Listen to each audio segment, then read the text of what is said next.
உதயநிதிக்கும் இவருக்கு தான் மெயின் போட்டியே. இந்த தேர்தலில் விஜய் களம் இறங்கினதே உதயநிதியை தடுக்கிறதுக்கு தான்.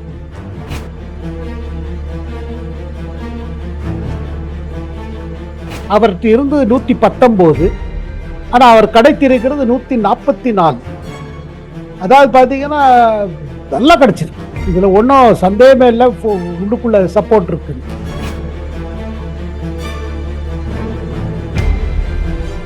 இதில் திமுகவோட நிலைமைப்பாடு எப்படி இருக்குன்னா, ஓட்டு எதிர்த்து போட விரும்பல, அதே நேரத்தில் அவையில இருந்து ஓட்டு போடலன்னு காப்பிக்க விரும்பல. அதனால ஒரு அது வழி நடப்பாயிடுச்சு. பப்ளிக்ல வர ஒரு கிரிட்டிசிசம் எடுத்துக்க தயாரா இருக்காங்க. இது பாத்தீங்கன்னா ஒரு மெச்சோர்டு பொலிட்டிக்கல் அப்ரோச். அதுக்குன்னு எதிர்கட்சிகள் சொல்றது எல்லாத்தையும் ஏற்றுக்கணும்னு அவசியம். வேலுமணிக்கு இது கொடுத்தா நீங்களும் பேசுங்கன்னாரு, அது இபிஎஸ் அப்ஜெக்டும் பண்ணாரு. ஒரு விதத்தில் அதிமுக பிளவுங்கிறது இப்போ வெளிப்படையா வந்துருச்சு. உங்கள் ஆரோக்கியத்தின் ஊற்று நண்பன் ஹெல்தி ஸ்வீட் ஃப்ளோர் உடனே ஆர்டர் செய்யுங்கள். 4ஆம் தூண் நேயர்கள் அனைவருக்கும் வணக்கம். இன்று நம் நிகழ்ச்சியின் சிறப்பு விருந்தினர் மூத்த பத்திரிகையாளர் மற்றும் அரசியல் விமர்சகர் சேகர் ஐயர் அவர்கள் இணைந்துள்ளார். வணக்கம் சார். வணக்கம் லலிதா. வணக்கம். அரசியல் களமே பரபரப்பா போயிட்டு இருக்கு, சூடு பிடிக்குதுன்னே சொல்லலாம். ஏன்னா எதிர்கட்சி ஒரு வாதம் வைக்க, ஆளும் கட்சி ஒரு வாதம் சொல்ல பயங்கரமா போயிட்டு இருக்கு. அதற்கிடையில உதயநிதி அவர்களும் விஜய் அவர்களும் இன்னைக்கு சட்டப்பேரவையில அந்த விவாதங்களானது எப்படி போயிட்டு இருக்கு, அவங்களுக்குள்ள இருக்க அந்த எதிர்கட்சி ஆளும் கட்சின்ற அந்த உறவு எப்படி இருக்கு? முதலாக நம்ம விஜய்க்கு கங்க்ராச்சுலேஷன் சொல்லணும். அதாவது விவாதம் எப்படி போயிட்டு இருக்குன்னா, எப்படி போனோமோ அப்படி போயிட்டு இருக்கு. ஆனா அதே நேரத்தில் அவைக்குள்ள அவரோட பல பரீட்சையில நல்லா பாஸ் பண்ணிட்டார். அதுதான் முக்கியமான பாயிண்ட். அடுத்த 6 மாதத்துக்கு யாரும் அதை சேலஞ்ச் பண்ண முடியாது. இந்த மாதிரி பல பரீட்சைங்கிறது நீங்க ஒரு தடவை இதாச்சு வச்சு பாஸ் ஆச்சுன்னா அதை திருப்பி சேலஞ்ச் பண்ண முடியாது. அதில் கிடைத்த வாக்கு எண்ணிக்கை பார்த்தீங்கன்னா அவர்கிட்ட இருந்து 119, ஆனால் அவர் கிடைத்திருக்கிறது 144. அதாவது பார்த்தீங்கன்னா நல்லா கிடைச்சிருக்கு. இதில் ஒன்றும் சந்தேகமே இல்லை, உள்ளுக்குள்ள சப்போர்ட் இருக்குன்னு. இதில் ஒன்று என்ன நிரூபிக்கப்பட்டிருக்குன்னா, எந்த காரணத்துக்காக உள்ள இவ்வளோ அதிகமாக கிடைத்திருக்கோ அதுக்கு காரணம் அவைக்கு வெளியில் அவருக்கு அதிகமாக சப்போர்ட் இருக்குது. மக்கள் அதிகமாக சப்போர்ட் இருக்கிறதுனால எந்த கட்சிகளும் அவருக்கு எதிர்த்து போக இப்போ ஒரு இது இல்லாத முடியாத ஒரு நெருக்கத்தினால அவங்க பண்ணியிருக்காங்க. இதில் கொஞ்சம் வித்தியாசமாக இருக்குது அதிமுகவில் நடந்த விஷயங்கள்லாம் தான். அதிமுகவில் ஒரு பெரிய பிளவு. அதில் எதிர்த்து ஓட்டு போட்டத்தில் பார்த்தீங்கன்னா அந்த இபிஎஸ் தலைமையில் உள்ள அதிமுக 22 ஓட்டு அதிக எதிர்த்து விழுந்திருக்கு. அதுக்கு பிறகு இன்னொரு பாயிண்ட் என்ன பார்த்தீங்கன்னா, பாட்டாளி மக்கள் கட்சியோட 4 உறுப்பினர்கள், அப்புறம் பாஜகவோட ஒரு உறுப்பினர் அவங்க அப்ஸ்டெயின் பண்ணிட்டாங்க, ஓட்டு போடல். ஆனால் இதில் திமுகவோட நிலைமைப்பாடு எப்படி இருக்குன்னா, ஓட்டு எதிர்த்து போட, அதாவது ஓட்டு எதிர்த்து போட விரும்பல, அதே நேரத்தில் அவையில இருந்து ஓட்டு போடலன்னு காப்பிக்க விரும்பல.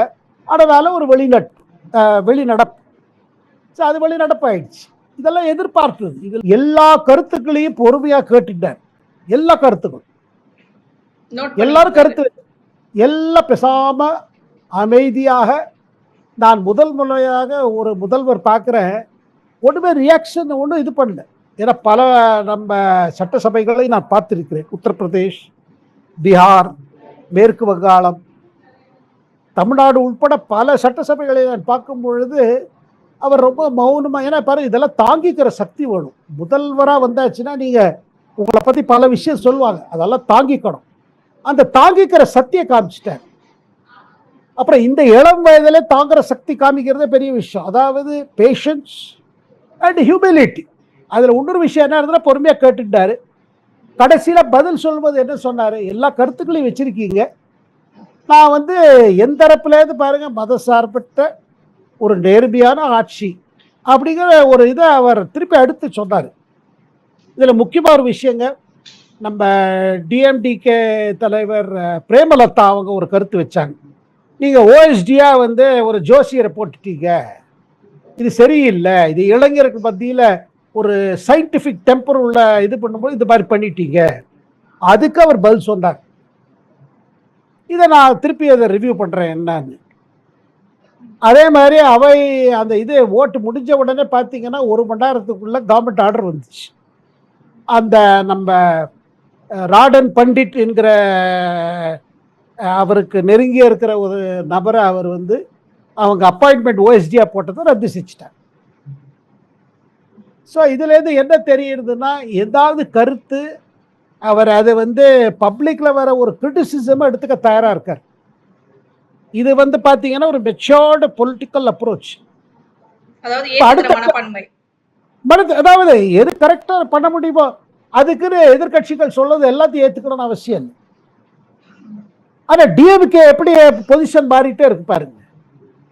நேத்திக்கு இதே நேரத்தில் நம்ம என்ன பேசிட்டு இருந்தோம், இவர் விஜய் வந்து ஸ்டாலினை பார்க்க போனாரு, அங்க உதயநிதி இருந்தாரு, அவங்க எம்ப்ரேஸும் பண்ணிட்டாங்க, உட்கார்ந்தாரு, அங்க இருந்து அங்கேருந்து கிளம்பினார்.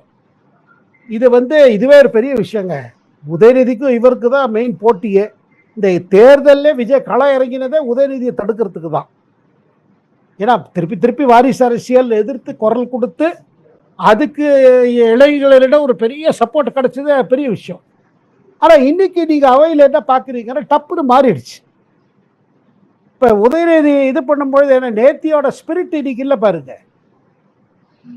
எடுத்த உடனே என்ன நீங்க வந்து ஒரு மெசேஜ் கொடுக்க விரும்பினார் என்ன, நாங்க வந்து எங்க கூட இருந்த கட்சிகள் தான் அங்க உங்களுக்கு ஓட்டு கொடுத்துருக்கு, ஏதாவது எங்க தயவுல தான் உங்க ஆட்சி வந்திருக்கு, இல்லைன்னா உங்களுக்கு நம்பர் கிடையாது, எங்களோட அலைஸ் தான் உங்க அலைஸா இருக்காங்க, அதெல்லாம் கேட்டுட்டாரு விஜய், ஒன்றும் சொல்லல. கடைசியில் என்ன எங்க திட்டங்கள்லாம் நீங்க நிறைவேறணும், எங்களுக்கு இதெல்லாம் இதானோ அதுவும் சொன்னாரு. அதுக்கும் முதல்வர் என்ன சொன்னாரு, எல்லா திட்டங்களும் எதெல்லாம் போன ஆட்சியில் என்னெல்லாம் இருந்தோ அதெல்லாம் தொடரும்னு சொல்லிட்டார்.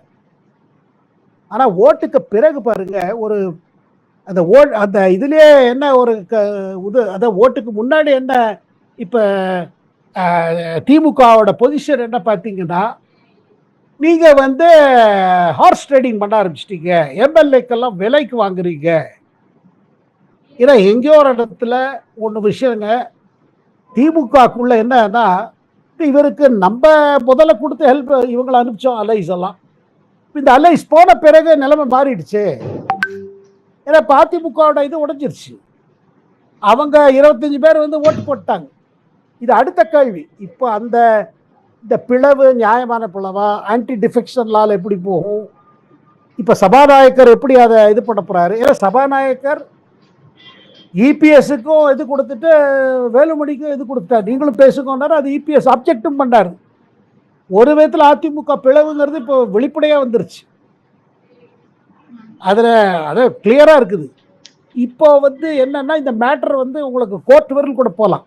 இந்த பிளவு சரியான பிளவா, சட்டத்துக்கு தந்த பிளவா, இல்லை வெறும் அரசியல் பிளவா, இதெல்லாம் பல கேள்வி வரும். இது ஒரு பக்கம்.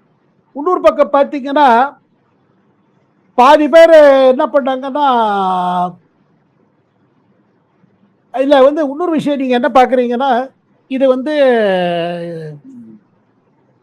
அந்த கருத்து வைக்கும் போதே இந்த இவர் அந்த ஓஎஸ்டி போட்ட அப்பாயின்மெண்ட் இதை பற்றி எல்லாரும் பேசுகிறாங்க. விசி அதில் அது கிளியராக இருக்குது. இப்போ வந்து என்னன்னா இந்த மேட்டர் வந்து உங்களுக்கு கோர்ட் வரையில் கூட போகலாம். இந்த பிளவு சரியான பிளவா, சட்டத்துக்கு தந்த பிளவா, இல்லை வெறும் அரசியல் பிளவா, இதெல்லாம் பல கேள்வி வரும். இது ஒரு பக்கம். இன்னொரு பக்கம் பார்த்தீங்கன்னா பாதி பேர் என்ன பண்ணாங்கன்னா, இதில் வந்து இன்னொரு விஷயம் நீங்கள் என்ன பார்க்குறீங்கன்னா, இது வந்து அந்த கருத்து வைக்கும் போதே இந்த இவர் அந்த ஓஎஸ்டி போட்ட அப்பாயின்மெண்ட் இதை பற்றி எல்லாரும் பேசுகிறாங்க. விசிகேல இருந்து பேசுகிறாங்க, இடதுசாரி கட்சிகள் பேசுகிறாங்க, பல. அப்புறம் பிரேமலதா இன்னும் இதுவாக சொன்னாங்க, இன்னும் அழுத்தி ஸ்பெசிஃபிக்காக சொன்னாங்க. அப்போ வந்து இவர் முதல் முறையாக என்ன பண்ணிட்டார், அந்த கான்ட்ரவர்சியை ஒரே அடியாக இது பண்ணிட்டார். அதாவது என்ன கேட்டிங்கன்னா, காலையில் இந்த கான்ட்ரவர்சி ரொம்ப பெருசாக இருந்தது நேத்திலேருந்து, அது இன்னைக்கு முடிச்சிட்டார். இனிமே பாருங்க அவருக்கு சட்டசபையில் ஒன்றும் பிரச்சனை இல்லை. ஸோ அவருக்கு முழு நேரம் இப்போ வந்து நல்லாட்சி தரதுல முழுமையாக இறங்கிடுவார். இனிமே அவருக்கு ஒரு விதத்தில் பார்த்தீங்கன்னா இது ஒரு இது இப்போ கிடைச்சாச்சு, நம்ம வேலையை பார்க்கணும். இனிமே பாருங்க அதிகாரிகள் மாற்றம், சட்ட ஒழுங்கு விஷயம், திமுகவோட நிலை எப்படி இருக்கு சார்? ஏன்னா வந்து இப்ப எல்லாருமே கிட்டத்தட்ட 32 பேர் கிட்ட தாவேக்காக்கு ஆதரவு தெரிவிக்க வந்துட்டாங்க. எஸ்பி வேலுமணி அவர்களும் விஜய்க்கு ஆதரவாக சட்டப்பேரவையிலே பேசினதெல்லாம் பார்த்திருக்கோம். ஆனா எடப்பாடி அவர்கள் இந்த மாதிரி என்ன நடவடிக்கை எடுக்க போறாரு இதற்கு அடுத்து? இப்ப எடப்பாடி அவர்கள் தனித்து விடப்பட்ட மாதிரி தானே இருக்கு அதிமுகல. இல்லைங்க, எடப்பாடிக்கு போக பார்த்தீங்கன்னா நிலைமை நல்லா இல்லைங்க. இப்போ அவர்கிட்ட இன்னைக்கு 22 பேர் தொடர்ந்து அவர்கிட்ட இருப்பாங்களா, இல்லை அவங்களும் நாரந்தரவாளான்னு இப்போ ஒரு ஒரு கேள்விக்குறி வருது. ம். ஏன்னா இங்க பாருங்க, இது எல்லாமே பிரச்சனை எங்க வந்து இவ்வளவு பெரிய தோல்விக்கு பிறகு இபிஎஸ் தலைமை தொடரணுமான்னு ஒரு கேள்வி வந்துச்சு. இவரே வந்து இல்லை விட்டு கொடுக்க மாட்டேன்னு ஒரு பிடிவாதத்தில் இருந்ததுனால தான் வந்து இது இவ்வளவு பிரச்சனைகள். இல்லை அவரே ஒரு முடிவு எடுத்திருக்கணும். சரி ஆச்சு, அவங்க ஒரு புது பண்றாங்க பண்ணட்டுமே, அதை விட்டுருந்தா வச்சுங்க கட்சி காப்பாத்திருக்கலாம். ஆனா அந்த இப்ப ஆனா தோல்விக்கு எடப்பாடி அவர்கள் மட்டுமே முக்கிய காரணமா பாக்குறாங்களா அதிமுகல எல்லாரும்? இல்லைங்க, அவங்க என்ன சொல்றாங்க, இவர் பல தரம் எடுத்த முடிவுகள்லாம் சரியான முடிவு இல்லைன்னு. பாருங்க, செங்கோட்டையன் போறதுக்கு முன்னாடி செங்கோட்டையன் அவர் சந்திச்சு என்ன சொன்னார், எல்லாரையும் கூப்பிட்டுக்குங்க. அப்ப அது ஒருங்கிணைப்புன்னு வரும்பொழுது அது அவருக்கு அதை எதிர்த்து ரொம்ப கோவப்பட்டார். ஏன்னா அவர் என்ன நினைச்சாரு, எதையா மற்றவங்களெல்லாம் கொண்டு வந்தானா நமக்கு டேஞ்சர், நம்ம தலைமையை சேலஞ்ச் பண்ணுவாங்க. அதனால முதல்ல இருந்து முடிவு பார்த்தீங்கன்னா அந்த மாதிரி ஒரு இது இட ஒதுக்கீடுலேருந்து ஆரம்பிச்சு கேண்டிடேட்ஸ் போடுறதுல பார்த்தீங்கன்னா அவர் சொல்லுவதுதான் சட்டமா இருந்தது. இல்ல நோ டவுட் அவருக்குன்னு ஒரு தனி திறமையில தான் இவ்வளவு தூரம் இருக்காரு, அதுல யாரும் கேள்வி இல்லை. ஆனா தேர்தலுக்கு பிறகு பார்த்தீங்கன்னா ஒரு டெஃபினட்டா ஒரு கேள்வி எழும்புறது. அப்புறம் யாரெல்லாம் எதிர்குரல் எழுப்பியிருக்காங்களோ அவங்கெல்லாம் ஒரு டயத்தில் அவரோட இவங்க தான். அவங்க என்ன சொன்னாங்க, நீங்க திமுகவோட சேர்ந்து கூட ஆட்சி பண்ண தயாரா இருக்கீங்க, இது என்னது இது? நம்ம ஓட்டு வந்து ஆன்டி டிஎம்கே ஓட்டுல ஜெயிச்சிருக்கோம். நம்ம இந்த 47 பேர் ஜெயிச்சது ஆன்டி டிஎம்கே இல்ல. அப்படி ஜெயிச்சிருக்கும் போது நீங்க ஆன்டி விஜய்ன்னு சொல்றீங்க. சரி, நம்ம தனிப்பட்டு நின்றோம். ஆனா பெரும்பாலும் நம்மளோட தாக்குதல் யார் மேல இருந்தது? திமுக அரசு மேல தானே இருந்தது, திமுக மேல இருந்தது. அவங்க ஒரு லாஜிக்கை வைக்கும் போது அந்த லாஜிக்கை ஏற்க மறுத்துட்டார். இது எங்க பிரச்சனை வருது லலிதா, என்னன்னா கட்சி, நான் தான் கட்சி, கட்சி தான் என்னோடது. அப்படி பார்க்கும் பொழுது என்னன்னா இந்த பிரச்சனை வரும். அப்புறம் அதிமுக காங்கிரஸ் கட்சி இல்லை. காங்கிரஸ் கட்சியில் என்ன ஆனாலும் சரி, ராகுல் காந்தி, சோனியா காந்தி, பிரியங்கா காந்தி அப்படியே குடும்பத்துக்கிட்ட சரண். அந்த மாதிரி இங்கே கிடையாது இல்லையா? இங்க பாருங்க, சரி இத்தனை நாளா நல்லா செயல்பட்டாரு. இதுக்கு பிறகு முதல்ல பிரச்சனை இபிஎஸ் இதுலயே எதிர்கட்சி எவ்வளவு பலகீனம் ஆயிடுச்சு, ஒண்ணுமே பண்ண முடியாம ஒரு. அப்புறம் வந்து இது உங்களுக்கு பார்த்தீங்கன்னா பாஜக தலைமை சொன்ன பாருங்க, இதை பண்ணுங்க, ஆரம்பிங்க, கேம்பெயின் ஆரம்பிங்க சொல்லி 8 மாசம் முன்னாடி ஆரம்பிச்சிச்சு இல்லையா?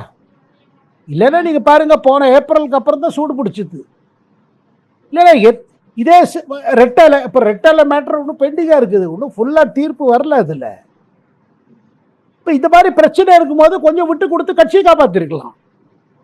பொதுவாங்க நீங்க உலகமேங்க என்ன பார்ப்பீங்க, ஒரு தலைவர் தலைமையில ஒரு கட்சி தோத்துருச்சுன்னா அவரே விட்ரா பண்ணிப்பாரு.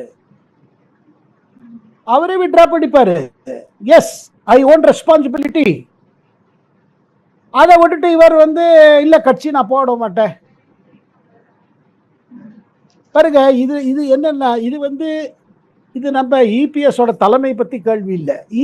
அதாவது ஒரு தேர்தல் இந்த மாதிரி ஒரு பெரிய தோல்விக்கு பிறகு கட்டாயமாக கட்சிக்குள்ள கேடருக்குள்ள ஒரு இது கிளம்பும். இது என்ன, ஏன் இப்படி ஆயிடுச்சு, நம்ம கட்சி என்ன ஆச்சு? நம்ம எம்ஜிஆர் தரத்திலேருந்து ஆரம்பிச்ச கட்சி, ஜெயலலிதா தலைவர்கள்ல பார்த்த பிறகு இப்ப ஏன் இந்த மாதிரி நிலைமைக்கு வந்துட்டோம்? இது நடுவில் பாருங்க, இந்த ஓபிஎஸ் போச்சு, அப்புறம் சசிகலா சசிகலாவுக்கும் இபிஎஸ்க்கும், அப்புறம் டிடிவி தினகரனோட பேட்சப் பண்ணாரு. அப்ப அவரோட தனிப்பட்ட அந்த முடிவாலையும் தனிப்பட்ட அந்த பர்சனல் வெஞ்சன்ஸ் அதெல்லாம் வந்து அந்த கட்சியை பாதிச்சிருச்சுன்னு சொல்றீங்களா சார்? இல்ல, கட்டாயமா பாதிச்சிருக்கு. அவரோட அந்த கொங்கு இதுல அவருக்கு ஹோல்ட் இருக்கு, அதுல கேள்வி இல்லை. பட் அதே நேரத்தில் ஃபியூச்சரை பார்க்கும்போது கொஞ்சம் விட்டு கொடுத்துருக்கலாம். கண்டிப்பா விட்டு கொடுத்துட்டு நீங்க திமுகவோட கை குத்துக்கிறதுக்கு ரெடியா இருந்தீங்க. இப்படி இங்க பாருங்க, இன்ஃபேக்ட் முதல்ல அவர் இந்த முடிவு எடுத்திருந்தாரு, ரொம்ப நல்லா போயிருக்கும். முதல்லயே இந்த ஓட்டு வந்து ஆன்டி டிஎம்கே ஓட்டு விஜய்க்கு எங்களோட அதிகமா கிடைச்சிருக்கு, we will support Vijay on இந்த பேசிஸ்னு ஒன்று போயிருக்கலாமே. அது பிராக்டிக்கல் பாருங்க, அரசியல்ல ஒரு பிராக்டிக்கல் அப்ரோச் வேண்டும். இப்ப இதுல இந்த சண்டை என்ன ஆகப் போகுது பாருங்க. இப்ப சபாநாயகர் முன்னாடி இருக்கும், அப்புறம் கோர்ட்டுக்கு போகும். அதுக்குள்ளாலே அடுத்த தேர்தல் வந்துடும். இப்ப உள்ளாட்சி தேர்தல் வருங்க. அது இப்ப விஜய் சீக்கிரமா வச்சிருவாரு உள்ளாட்சி தேர்தல். ஏன்னா அடுத்தடுத்து நடக்கணுமே. கண்டிப்பா சார். அவங்க சந்திப்புக்கு அப்புறம் இதே மாதிரி நம்ம பல நிகழ்வுகளை தொடர்ந்து பேசலாம். அதுவரை காத்திருப்போம். நன்றி sir. Thank you Lalitha, thank you. Thank you.